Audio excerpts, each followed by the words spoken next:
और इन्हीं में से एक कब्र पाकिस्तान के साबिक गवर्नर जनरल मलक गुलाम मोहम्मद की भी है। अब यहाँ सवाल ये पैदा होता है कि मलक गुलाम मोहम्मद को मुसलमान होने के बावजूद क्रिश्चियंस के कब्रिस्तान में क्यों दफन किया गया। नाजरीन, मलक गुलाम मोहम्मद ने अंग्रेज सरकार से आज़ादी के बाद 15 अगस्त 1947 को बतौर पाकिस्तान के वजीर खजाना हल्फ उठाया और 19 अक्टूबर 1951 तक इस ओहदे पर बरकरार रहे। इसके बाद उन्होंने 17 अक्टूबर 1951 को बतौर गवर्नर जनरल पाकिस्तान ओहदा संभाला और 6 अक्टूबर 1955 तक इस ओहदे पर बरकरार रहे। मलक गुलाम मोहम्मद ने गवर्नर जनरल के ओहदे पर रहते हुए पाकिस्तान की तारीख में ऐसे फैसले किए जिन्होंने आने वाले सालों में मुल्क को शदीद मुश्किलात में धकेल दिया। अगर यूं कहा जाए कि इनका सियासी किरदार मुल्क के लिए नुकसानदेह साबित हुआ तो कुछ गलत ना होगा। खैर, ये एक तवील बहस है। इस वक्त मरकजी नुक्ता ये है कि मुसलमान होने के बावजूद मलक गुलाम मोहम्मद को गोरा कब्रिस्तान में क्यों दफन किया गया। नाजरीन, हुआ ये कि ब्लड प्रेशर, लकवे और फालिज के मरीज मलक गुलाम मोहम्मद 12 सितंबर 1956 को 61 साल की उम्र में अपने आबाई शहर लाहौर में फौत हुए, जिसके बाद इनको कराची के गोरा कब्रिस्तान में दफन किया गया। जब ये मरा, इसको अमानतन ये गोरा कब्रिस्तान के अंदर दफन किया गया। पहुंची वहीं पे खाक जहां का खमीर था। एक तारीखी हवाले के मुताबिक इनकी वसीयत में था कि इन्हें सऊदी अरब में दफनाया जाए, लिहाजा इन्हें अमानतन कराची के गोरा कब्रिस्तान में दफन किया गया। कुछ अरसा बाद वसीयत के मुताबिक इनकी लाश को कब्र से निकालकर सऊदी अरब रवाना करने लगे तो एक डॉक्टर, फौज के कैप्टन, पुलिस एहलकार, 2 गोरकन और मलक गुलाम मोहम्मद के कुरैशी रिश्तेदार कब्र कुशाई के लिए कब्रिस्तान पहुंचे।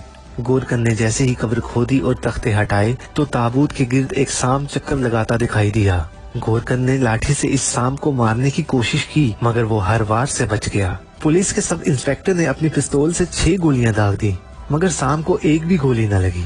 डॉक्टर की हदायत पर एक जहरीले स्प्रे का छिड़काव करके कब्र आर्जी तौर पर बंद कर दी गई। 2 घंटे के बाद जब कब्र दोबारा खोदी गई तो सांप उसी तेजी से कब्र पर चक्कर लगा रहा था। चुनाचे बाहमी सलाह मशवरे के बाद कब्र को बंद कर दिया गया और अगले दिन एक मशहूर अखबार में छोटी सी खबर शाया हुई जो कुछ यूं थी कि साबिक गवर्नर जनरल पाकिस्तान मलक गुलाम मोहम्मद की लाश सऊदी अरब नहीं ले जाई जा सकी और वो अब कराची में ही दफन रहेगी।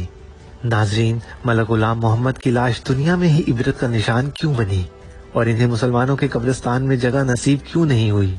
इसकी वजह बयान करने वाले बताते हैं कि मलक गुलाम मोहम्मद जब गवर्नर जनरल पाकिस्तान थे तो उन्होंने 1953 की तहरीक खत्म नबूवत सल्लल्लाहु अलैहि वसल्लम में कादियानियों को खुश करने के लिए 10,000 के करीब मुसलमानों को लाहौर की सड़कों पर शहीद किया। लाहौर की गलियों को तहरीक खत्म नबूवत सल्लल्लाहु अलैहि वसल्लम के सिपाहियों के खून से रंगीन कर दिया और कादियानियों को नवाजने में तमाम हदें पार कर दी। और फिर दुनिया ने देखा कि मलक गुलाम मोहम्मद को मुसलमानों के कब्रिस्तान में जगह तक न नसीब हुई और सऊदी अरब में दफन होने की ख्वाहिश की राह में भी कब्र के सांप रुकावट बन गए। कादियानियों को नवाजने के बदले में गोरा कब्रिस्तान मलक गुलाम मोहम्मद का मुकद्दर बना, जहां आज आवारा कुत्ते पाकिस्तान के तीसरे गवर्नर जनरल की कब्र पर बैठे नजर आते हैं और फातिहा करने वाला कोई नजर नहीं आता।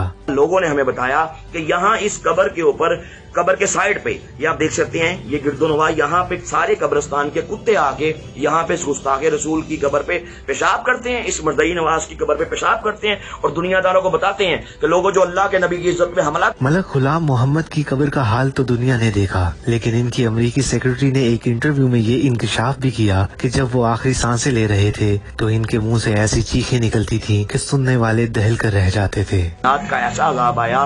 इसकी पर्सनल सेक्रेटरी जो अमेरिकन नेशनल थी, उसने ये बयान दिया कि ये मरने से पहले ये ऐसी चीखें मारता, दर्दनाक होलनाक किस्म की, कि हमारे दिल दहल जाते। और जब ये मरा, इसके मुंह से और नीचे से दोनों रास्तों से नाज़रीन गलाजत जारी थी। ये अल्लाह का इस बदबख्त पे, इस गुस्ताखे रसूल पे, मर्ज़ई नवाज पे अजाब आया। नाज़रीन, पाकिस्तान के तीसरे गवर्नर जनरल का इबरतनाक अंजाम आज के हुक्मरानों के लिए भी सबक है, जो गाहे बगाहे कादियानियों को नवाजने की कोशिश करते रहते हैं। अल्लाह अज़्ज़ वजल उम्मत मुसलमान को तमाम फितनों से महफूज फरमाए और फितना फैलाने वालों और इनके मददगारों को निस्तो नाबूद फरमाए, आमीन। अगर आपको वीडियो पसंद आई हो तो कमेंट्स बॉक्स में जरूर बताएं और चैनल को सब्सक्राइब करके बेल आइकन का बटन दबाएं और हमारी दीगर मालूमाती वीडियोस को भी देखें। शुक्रिया।